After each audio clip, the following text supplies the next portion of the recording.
In Louisiana, disturbing video has emerged showing a brutal beating inside a detention center 6 years after it happened. Back in 2019, cameras captured two Louisiana sheriff's deputies beating a man named Jarius Brown in the laundry room of a detention center. Now the video resurfaced as lawyers for Brown seek damages for his injuries. Let's bring in CBS News reporter Kati Weis, who's live for us in New Orleans. Kati, why is this video only coming to light now? Well, good evening, Liz. This video was just released as part of a civil suit against the DeSoto Sheriff's Parish Sheriff's Office against them for their alleged actions in this incident, which happened back in 2019, 6 years ago. Now, the Associated Press has been investigating this incident for quite a while, and they were the first outlet to obtain this video we're showing you now.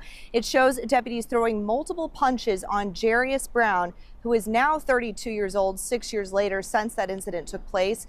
He was undergoing a strip search after he was arrested for an alleged car theft, according to the Associated Press. Now, after the beating, the video shows a deputy trying to interview Brown, but he clearly was incapable of responding, his face swollen from the deputies throwing punches.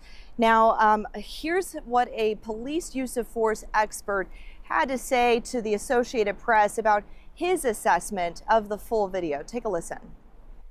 This went beyond excessive. This is something I would refer to as being brutalized. The inmate was brutalized by the officers, and there was no reason to throw the number of punches that they did. This individual was absolutely compliant up to the point where the beating started, based on what I saw.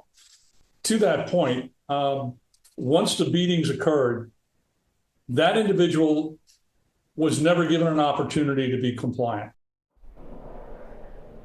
Now, Louisiana State Police first cleared the deputies of any wrongdoing in this incident. However, federal prosecutors later pursued a case against both of these deputies involved, with actually one of the deputies later sentenced to 3 years for excessive force. The other served 10 months in prison for obstruction of justice. Liz? Kati, what are we hearing from Louisiana officials about this? Well, so earlier today I reached out to many of these law enforcement agencies involved. You have local, state, and federal law enforcement agencies involved at all levels here. The Louisiana State Police says that it took them a while to investigate this because they weren't notified of the incident until after the COVID-19 pandemic first hit. Even though this incident took place in 2019 before the COVID-19 pandemic, the state police says they weren't involved until later, and that delayed their ability to investigate. The state police also said, however, that they referred the case to district attorney's office, and upon completion, it was determined that there were no state charges applicable to this incident, and that their detectives worked side by side with the U.S. DOJ and U.S. Attorney's Office, and that they played a key role in the federal prosecution of this case. Now, meanwhile, the local level, the DeSoto Parish Sheriff's Office tells me in a statement, quote, "Our agency requested the investigation upon learning of the incident, and we have assisted in both federal and state levels of the investigation.